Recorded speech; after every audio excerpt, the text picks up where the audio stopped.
Hello students, so this is from Abhiya's NEET series Inorganic Chemistry.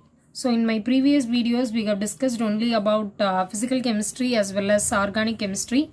So today we are going to discuss about inorganic chemistry. Okay, so let us start our session. Setting of plaster of Paris is dehydration or oxidation with atmospheric oxygen, combination with atmospheric carbon dioxide, or hydration to yield another hydrate. Okay, setting of plaster of Paris. First of all, you must know what is plaster of Paris. So plaster of Paris in the gypsum இது எல்லாத்துக்குமே main component என்ன அப்படின்னு பார்த்தோம்னா calcium sulfate சரியா CaSO4. இப்போ இந்த calcium sulfate plaster of Paris அதாவது ஈஸியாக நம்ம சொல்கிறதுனா POP அப்படின்னு சொல்லுவோம். இந்த POP என்ன அப்படின்னா it is a exothermic reaction. Exothermic reaction அப்படின்னா உனக்கே தெரியும். exo அப்படின்னா என்ன exit ஆகிறது. So some amount of energy is going to be released. Okay, energy released in the case of exothermic reaction. So calcium sulfate and then half molecule of water.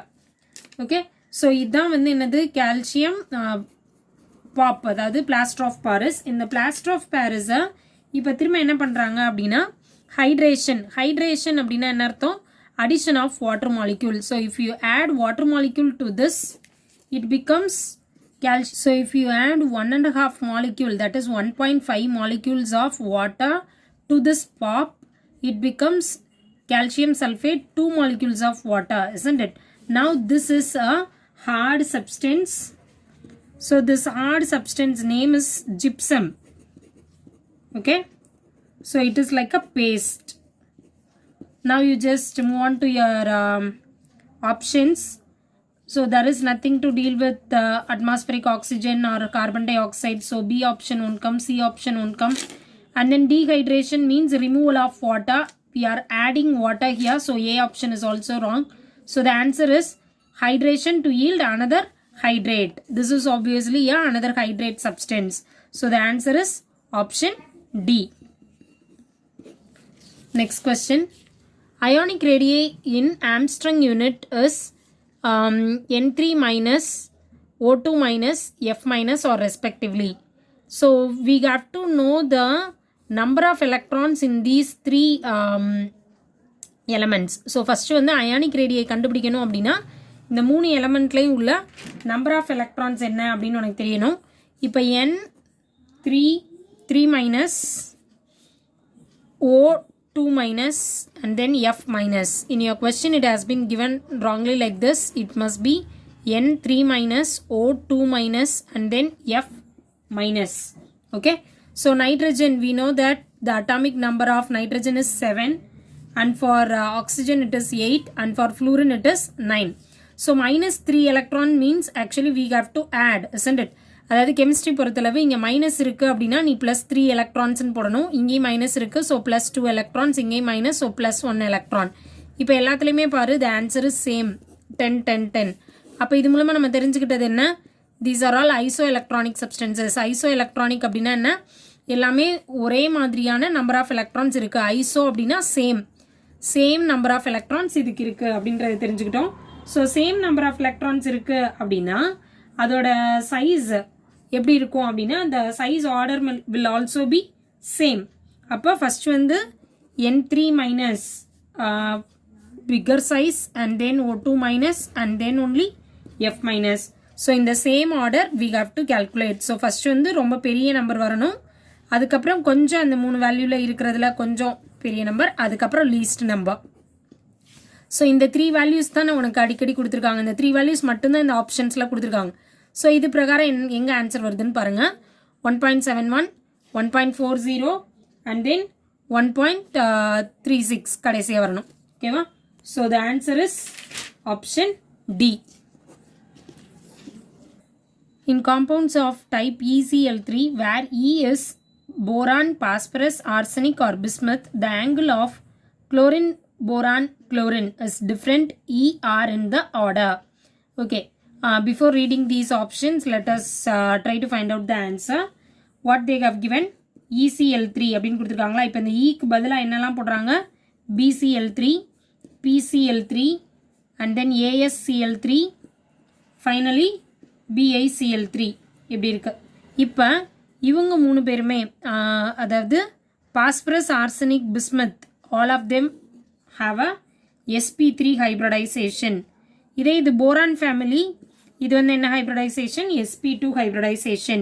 அப்போ sp2 hybridization அப்படின்னா at the center boron will be here. இந்த சென்டரில் இருந்து இப்படி இருக்கு 3 chlorine atoms.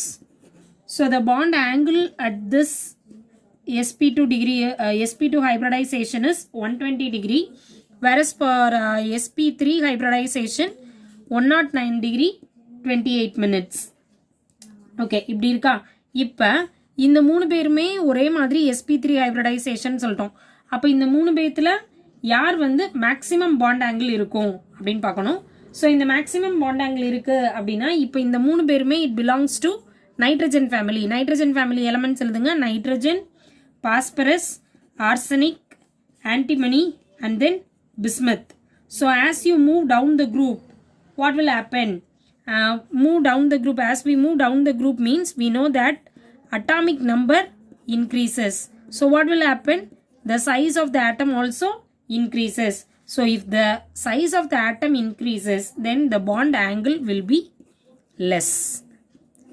Bond angle decreases, I can say. So this is the trick you must know. As you move down the group, நீ அப்படியே ஒரு எலமெண்ட்டாக கீழே வர வர அட்டாமிக் நம்பர் இன்க்ரீஸ் ஆகும். ஸோ சைஸ் இன்க்ரீஸ் ஆகும், ஆனால் பாண்ட் ஆங்கிள் டிக்ரீஸ் ஆகும். சரியா? அப்போ bond angle is inversely proportional to the size of atom. Atomic size இதுவும் அப்படியே inversely proportional இருக்கும். I can say size of the central atom அப்படின்னு கூட சொல்லலாம், because least electronegative will be at the center. ஓகேவா? ஸோ பிஸ்மத்தோட size and then பிஸ்மத்தோட size தான் இப்போ இருக்கிறதுல எப்படி இருக்கும், ரொம்ப பெரிய சைஸ் இல்லையா? இதான கடைசி எலமெண்ட். ஸோ பிஸ்மத் வந்து size is more. பிஸ்மத்தோட சைஸ் மோர். அப்படின்னா bond angle will be less. இப்போ அப்படியே மாற்றி யோசி. நைட்ரஜனுக்கு வந்து சைஸ் எப்படி இருக்கும்? less. So the bond angle will be more or bond angle will be large. அப்படின்னா இப்போ உனக்கு கொடுத்துருக்க ஆர்டரில் ஃபஸ்ட்டு யார் வரணும் அப்படின்னு பார்த்தோன்னா boron and then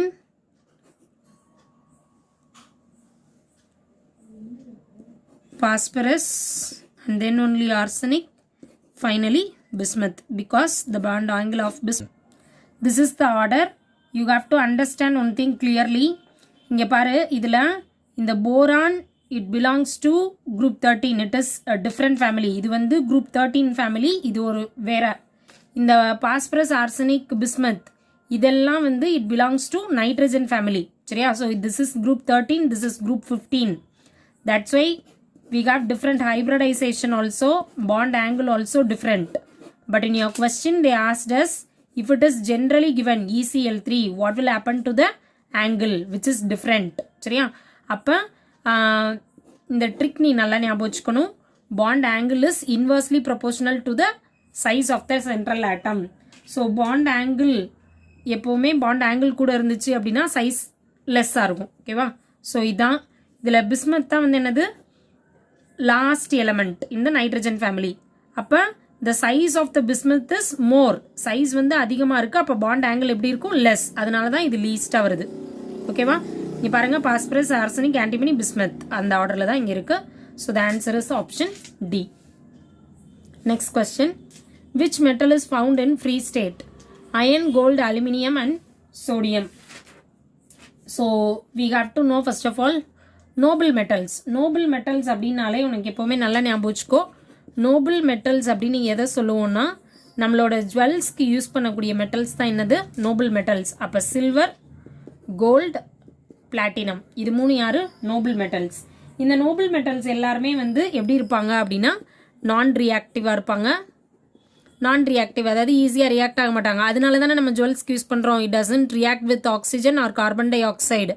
சில்வர் மட்டும் வேணால் கொஞ்ச நாள் கழித்து அது நம்ம போட்டிருக்க ஆங்க்லெட்டோ சில்வர் ஐட்டம்ஸ் வந்து பிளாக்கனிங் நடக்குது அப்படின்னா it is due to the combination with air but it is a prolonged reaction. ரொம்ப நாள் கழிச்சு தான் நடக்கும். But gold and platinum it won't react with air. ஓகேவா? அப்போ it is a non reactive elements and they can present as a free state in nature. They can exist as a free state. Free state ஆவே கிடைக்கும். அப்படின்னா என்ன அர்த்தம்? It does not combine with others. So the answer is gold. The next question is the angular momentum of electron in 3D orbital is √3 by okay angular momentum கேட்டிருக்காங்க. angular momentumனா என்ன? L. ஓகேவா?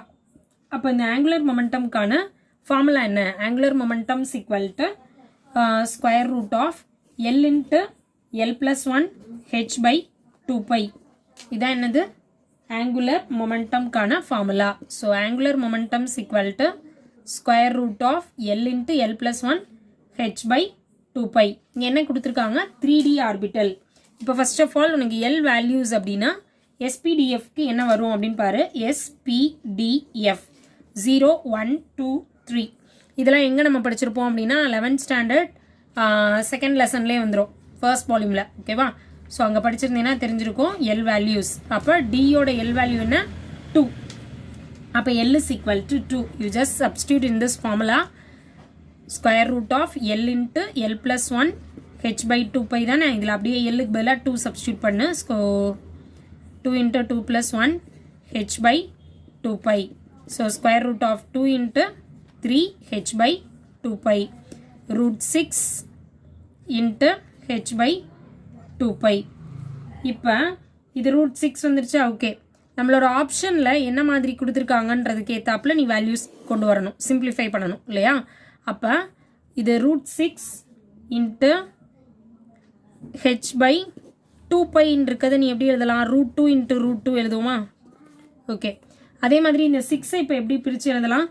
√2 into √3 into H by √2 into √2 into by. √2 cancel ஆயிடுச்சா? இப்போ என்ன answer இருக்கும்? √3 into H by √2 into by. இதை √3 by √2 into H by by இப்படி எழுதலாமா? இப்போ உனக்கு இந்த ஆன்சர் எங்கே இருக்குன்னு பாரு. Option C. So the answer is option C √3 by √2 into H by by. Next question. The calculated value of magnetic moment of Fe3 plus is. Okay, இங்கே என்ன கொடுத்துருக்காங்க? Fe3 plus.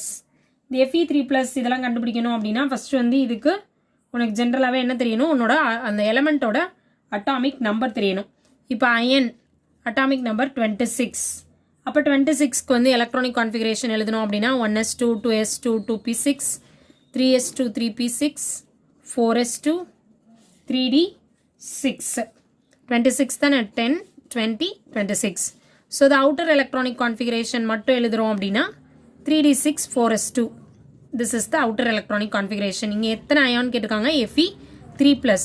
ஸோ 3 electrons கம்மி ஆயிடுச்சு. அப்போ எப்படி போயிடும்? இந்த 4s2 electrons it will be lost and 3d from the 3d subshell also 1 electron will be lost. so I have only 3d5. இந்த 3d5 அப்போ எப்படி எழுதுவோம்? ஷெல்ஸில் எழுதுகிறப்ப 1 2 3 4 5 இவ்வளோதான் இல்லையா? இப்போ என்ன வேல்யூ கேட்டிருக்காங்க நம்மளுக்கு? Magnetic moment. So magnetic moment formula mu's equal to √n into n + 2 Bohr magneton. அப்போ n is equal to number of unpaired electrons. Number of unpaired electrons இங்கே எத்தனை அன்பேர்டு எலக்ட்ரான்ஸ் இருக்குது? 5. அப்போ சப்ஸ்டியூட் பண்ணு 5 into 5 + 2. So which is equal to √5 into 7 35. √35 Bohr magneton. √35 அப்படின்னா it is somewhat related to 5.9 Bohr magneton. ஓகேவா? இது இப்படி தான் கண்டுபிடிக்கணும்னு இல்லை. இது வந்து யூஸ்வலாக நம்மளோட புக் பிரகாரம் போகிற மெத்தட். இதுலேயே ஒரு ஈஸி ட்ரிக் என்ன அப்படின்னு பார்த்தோன்னா, அதுக்கு நீ மெமரைஸ்லாம் பண்ண தேவையில்ல. இதை மட்டும் ஞாபகத்தில் வச்சுக்கோ. Scandium, titanium, vanadium, chromium, manganese, iron, cobalt, nickel, copper, zinc இப்படி தானே இருக்கு. இதில் இங்கே 3லேருந்து நம்பர் ஆரம்பி. 3 4 5 6 7 8 9 10 11 12 இதை மட்டும் ஞாபகத்தில் வச்சுக்கோ. இதை ஞாபகத்தில் வச்சுட்டு உனக்கு என்ன மாதிரியான அயான்ஸ் கேட்டிருந்தாலும் சரி அதிலிருந்து அதை மைனஸ் பண்ணி. இப்போ ஸ்கேண்டியம் அப்படின்னு கேட்டிருக்காங்க. ஸ்கேண்டியம் கேட்குறாங்கன்னா அதோட போர் மேக்னட்டான் வேல்யூ 3 பாயிண்ட் சம்திங்கில் தான் இருக்கும். சரியா? இப்போ இது நம்மளோடதை கூட இப்போ நீ செக் பண்ணி பார்க்கலாம். அயன் அப்படின்னு கேட்டிருக்காங்க. அயனுக்கு வந்து என்ன இருக்குது? 8 இருக்குது. இப்போ ஓகே, அயனுக்கு 8 இருக்குது. ஆனால் இங்கே என்ன கொடுத்துருக்காங்க? Fe 3+. அப்போ 8லேருந்து அந்த 3 மைனஸ் பண்ணு. 8 - 3 எவ்வளோ? 5. அப்போ the answer is related to 5. அப்போ உனக்கு அன்பேர்டு எலக்ட்ரான் இங்கே என்ன ஆன்சர் வருதோ அதில் தான் இது கண்டிப்பாக இருக்கும். அதே மாதிரி இப்போ நிக்கல் 2+ அப்படின்னு சொல்கிறாங்கன்னு வச்சுக்கோ. நிக்கலுக்கு ஆன்சர் என்ன? இங்கே நம்ம என்ன கொடுத்துருக்கோம்? 10. நிக்கல் 2+ அப்படின்னு சொல்கிறாங்கன்னா 10 - 2. So it is related to 8. Okay, so this is some easy trick which you can easily find out instead of calculating like this. Okay, next question. Which one of the following is expected to exhibit optical isomerism? So optical isomerism அப்படின்னாலே first என்ன இருக்கணும் அப்படின்னா it must not have a plane of symmetry. plane of symmetryலாம் எதுவுமே இருக்கக்கூடாது. So இங்கே கொடுத்துருக்க ஆப்ஷன்ஸில் நம்மளுக்கு எதெல்லாம் எப்படி வருது அப்படின்றத பார்ப்போம். இப்போ for example sis compound try பண்ணுறேன். ஃபஸ்ட்டு சிஸ் காம்பவுண்ட் அப்படின்னா இப்போ பிளாட்டினம்,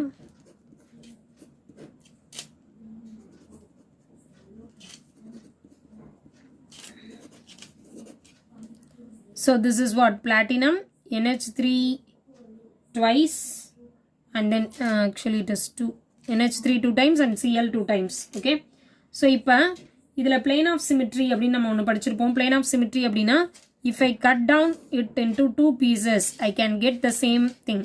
அதாவது இப்போ ஒரு பிளேனில் இதை கட் பண்ணுறோம் அப்படின்னா மேலே கீழே ரெண்டு பக்கமே ஒரே மாதிரியான காம்பவுண்ட்ஸ் இருக்கா? இப்படி ஒரே மாதிரியானது இருந்துச்சு அப்படின்னா இட் இஸ் ஆப்டிக்கலி இன்ஆக்டிவ். அப்போ அது ஆப்டிக்கலி ஆக்டிவாக இருக்கிறதுக்கான வாய்ப்பே இல்லை due to plane of symmetry. ஓகேவா? இந்த மாதிரி ஒவ்வொரு காம்பவுண்டையுமே ட்ரை பண்ணி பாருங்க. இது சிஸ்க்கு, அப்போ ஆன்சர் வராது. அப்போ ஏ ஆப்ஷன் கிடையாது. அடுத்து பி ஆப்ஷன் வா. பி என்ன சொல்லியிருக்காங்க? இதுலேயே டிரான்ஸ் காம்பவுண்ட். டிரான்ஸ் காம்பவுண்ட் அப்படின்னா இப்போ NH3 Cl இப்படி இருக்கு. இப்போ இதுலையுமே இங்கேருந்து இப்படி கட் பண்ணேன் அப்படின்னா ஈக்குவல் ஹாஃப்ஸ் தான் வரும்.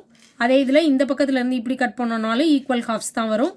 So it also have the plane of symmetry. So it is optically inactive. அப்போ ஸோ இங்கேயும் பார்த்தீங்கன்னா பிளேன் ஆஃப் சிமிட்ரி இருக்குது. So it is optically inactive. அப்போ ரெண்டு ஈக்குவல் ஹாஃப்ஸ் இது ரெண்டுலேயுமே கிடைக்குது. ஸோ இந்த பிளாட்டினம் வச்ச காம்பவுண்ட்ஸ், அதாவது அமோனியா குளோரின் உள்ள காம்பவுண்ட் ரெண்டுமே ஆன்சர் வராது. அப்போ ஏவும் கிடையாது, பியும் கிடையாது. அடுத்து CD ரெண்டு காம்பவுண்ட் இருக்கா? ஓகே, ஃபர்ஸ்ட் வந்து சிஸ்ஸை ட்ரை பண்ணுவோம், அதுக்கப்புறம் டிரான்ஸ் போவோம். இப்போ சிஸ் இருக்குது அப்படின்னா இப்போ சென்டரில் கோபால்ட், இதில் என்ன பாரு ethylene diamine EN is equal to ethylene diamine கொடுத்துருக்காங்க. இந்த எத்திலீன் டயமின் வந்து ஒரு பைடென்டேட் லிகாண்ட் நம்மளுக்கு தெரியும். அப்போ பைடென்டேட் லிகாண்ட் அப்படின்னா எப்படி இருக்கணும்? ஸ்ட்ரக்சர் ஆக்டஹெட்ரல் ஸ்ட்ரக்சர் இருக்கணும். நான் இங்கே சிஸ் போடுறேன், இங்கே டிரான்ஸ் போடுறேன், ரெண்டையும் ஒரே மாதிரி எக்ஸ்பிளைன் பண்ணுறேன். ஓகே, இப்போ இந்த சிஸ் காம்பவுண்டுக்கு எப்படி இருக்கும் அப்படின்னா இது பைடென்டேட் அப்படின்றப்ப இங்கே ஒரு எத்திலீன் டயமின் அண்ட் தென் இங்கே ஒரு எத்திலீன் டயமின், இது ஒரு chlorine and then one more chlorine. இப்போ இப்படி இருக்குது. இது எல்லாமே வந்து எந்த பக்கம் இருந்து கட் பண்ணாலும் ஈக்குவல் ஹாஃப்ஸ் கிடையாது. அப்போ ஆப்டிக்கலி ஆக்டிவ். எதனால ஆப்டிக்கலி ஆக்டிவ்னு சொல்கிறோம் அப்படின்னு பார்த்தீங்கன்னா இப்போ இந்த ரெண்டு காம்பவுண்ட்லேயும் நீ பாரு ஏதோ ஒரு பிளேன் கரெக்டாக இது வந்து ஒரு லீனியர் பிளேனில் இப்போ சப்போஸ் இதை கட் பண்ணியிருக்க மாதிரியே இங்கே கட் பண்ணுறோம் அப்படின்னா வருமா? ஈக்குவல் ஹாஃப்ஸ் வராது. ரெண்டு குளோரின் மேலே போயிடும், கீழே குளோரினே இருக்காது. ஸோ இந்த பிளேன் ஆஃப் சிமிட்ரி இது கிடையாது. இதே மாதிரி இந்த சைட்ல இருந்து கட் பண்ணுறோம் அப்படின்னாலுமே இந்த குளோரின் இங்கே வராது இல்லையா? ஸோ இது பிளேன் ஆஃப் சிமிட்ரியே கிடையாது இதுக்கு. So it is optically active. Plane of symmetry எங்கே இருக்கோ அப்போ இது ஆப்டிக்கலி இன்ஆக்டிவ். இங்கே பிளேன் ஆஃப் சிமிட்ரி இல்லை. So it is optically active. அப்போ டிரான்ஸ் காம்பவுண்டில் வராதா அப்படின்னா டிரான்ஸ் காம்பவுண்டில் எப்படி இருக்கும்னா குளோரின் குளோரின், அதே மாதிரி இங்கே ஒரு எத்திலீன் டயமின், இங்கே ஒரு எத்திலீன் டயமின். அப்போ நீ இதே மாதிரி தான் இங்கே கட் டவுன் இப்படி பண்ண அல்லது சென்ட்ராவே இப்படி கட் பண்ணோம் அப்படின்னாலுமே இதில் எப்படி இருக்கும்? 2 ஈக்குவல் ஹாஃப்ஸ் நம்மளுக்கு கிடச்சிரும். So it is plane of symmetry, optically inactive. So answer என்ன? cis compound of ethylene diamine and dichloro.